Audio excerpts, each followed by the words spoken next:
Space, the final frontier. No. These are... Come with us now on a journey through time and space. Come on! Work, darn you! Fine. Do this the hard way. I'm sure it's fine I borrowed this. There we go. Hello, Canned Cream here, CC for short, and today I would like to talk to you about Dr. Whooves.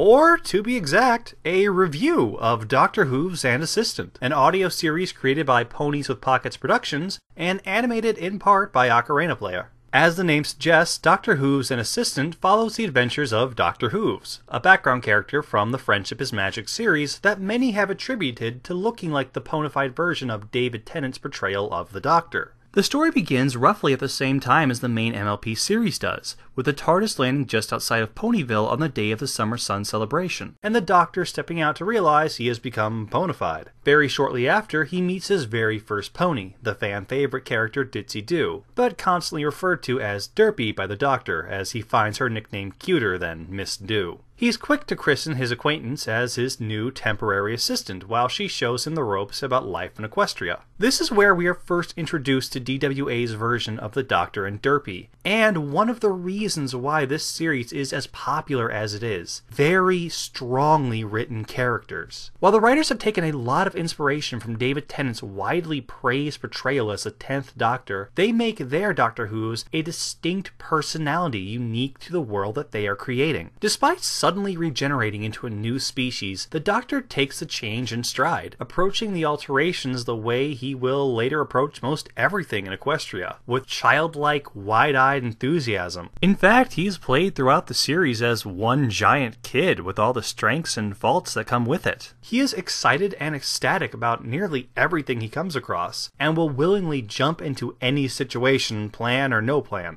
The other side of this coin, however, is that the Doctor can also be very impatient, brash, quick to boredom, and even a little whiny when he doesn't get exactly what he wants exactly when he wants it. It's hard for him when he has to structure his life around what's best for others. But this is why he keeps an assistant, someone to help ground him, and Derpy has turned out to be an amazing one. If I've come across as gushing over Ponies with Pockets' portrayal of the Doctor, then I am about to fangasm right now for writing my all-time favorite portrayal of Derpy Whooves. There are fan works that like to show Derpy as kind of an idiot, and I admit the show does give some credit to this with her dopey grin, her constant clumsiness, as well as her actions within the last roundup. DW&A, however, chooses to go a different path with her. Her big, goofy smile doesn't come from an empty head, but instead a very bright and optimistic outlook on life. And while she is still clumsy, they rarely overdo it for the sake of comedy. What makes me love this version of Derpy so much is that she is not an empty-headed ditz. While her bubbly, happy personality certainly can give her the appearance of one, she is just as intelligent as any other pony.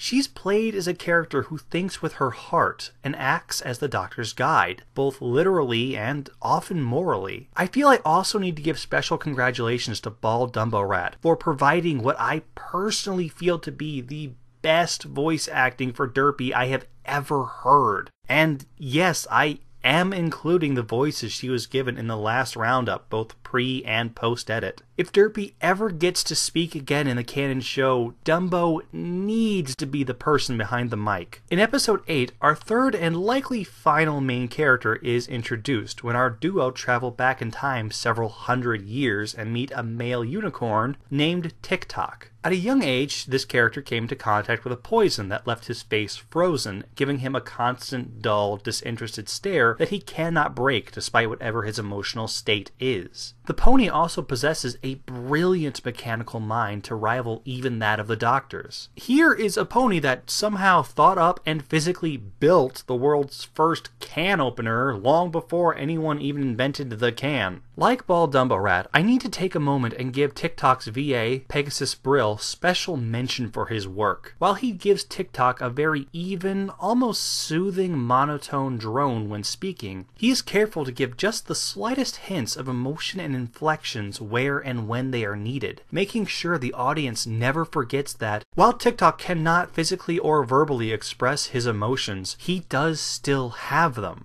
Back to the character at hand, TikTok fills an important role as the group's straight man. If the Doctor thinks with his gut, and Derpy with her heart, then TikTok makes decisions based soundly on logic. This does not always mean that he is correct, though. Like both of his companions, the show is careful to give TikTok his own failures and shortcomings. He is the kind of person who, as the saying goes, can't always see the forest through the trees. But so far, I've just been gushing over the characters. What of the story itself? Those who are major fans of Doctor Who that go into this show hoping to get their fix of shoutouts and intricate weavings of both Doctor Who's lore as well as MLP are going to be a little disappointed, as the series actively decided to play closer to MLP's canon rather than the sci-fi series. One could argue, though, that this was a smart move, as the audience of this series hopes to keep are likely going to be MLP fans first and foremost. You cannot know a thing about Doctor Who and still enjoy this series, but there are those that will be turned off by this choice. To give credit where credit is due, the series does its best to provide a mixture of original stories while still trying to keep to the canon of the show. Nearly every time Dr. Whooves has appeared on screen in the actual show, the series attempts to find a way to justify it within their own programming. And this does include attempting to explain why he sometimes has different voices or why he was a Pegasus during the Young Flyers competition. It's a very noble effort that actually is rather hit and miss. While the reasoning the writing staff comes up with are almost always clever and about as logical as anything within either Dr. Whooves or MLP can ever be, there are times they come across as a bit forced in, giving the feeling of, we have to do this thing, so let's just get through it. Probably not the intention they mean to give, but it happens. The most egregious example surprisingly comes from the first episode, as the entire story arc revolves heavily on the actions of the main six as they go after Nightmare Moon. The Doctor and Derpy actually do surprisingly little on the story itself as they trek through the Everfree Forest, just a little ahead of our main cast. The biggest impact they create is getting the thorn stuck in the Manicore's paw and accidentally breaking the rope bridge. But it's not to say that this is a bad episode because of that. For what it is, it's still very entertaining and does a lot to set up the personalities of our two characters we'll be following for the rest of this series. Personally, from a storytelling standpoint, I feel like it could have been done better and our main characters could have been given a heavier impact. But when it comes to the characterization, however, they do an amazing job. The episodes that really shine are the ones where the staff create their own stories from scratch. Episodes like Sunset, Outpost on the Fringe, and my personal favorite, the Wrong Way Backwards crossover series with Doctor Who's Adventures, which is another audio series following a different version of the Doctor and his assistant Twilight Sparkle. In fact, if I had to name one episode that does the best work this team has done, it would be this three-parter. Not only is the story itself deeply engaging with the way it builds from introduction to explosive finale, but it also gives every character a moment in the spotlight where we get to see them in a brand new way. It is in this part that we see that Dr. Whooves, just like every version of the Doctor from the canon show, has a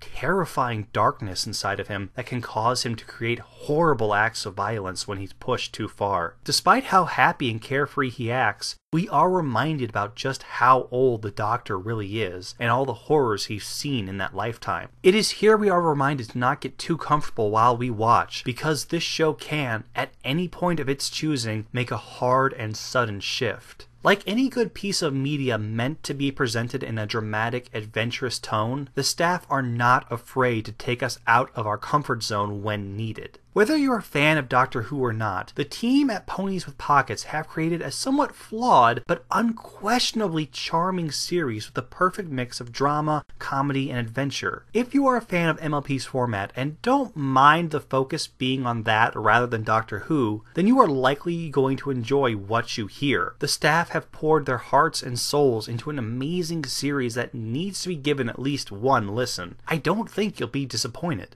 Now, dear listener, what do you think about Dr. Whooves? What are some of your favorite series containing this character? Please post your own thoughts down in the comments below. Thank you very much for watching, and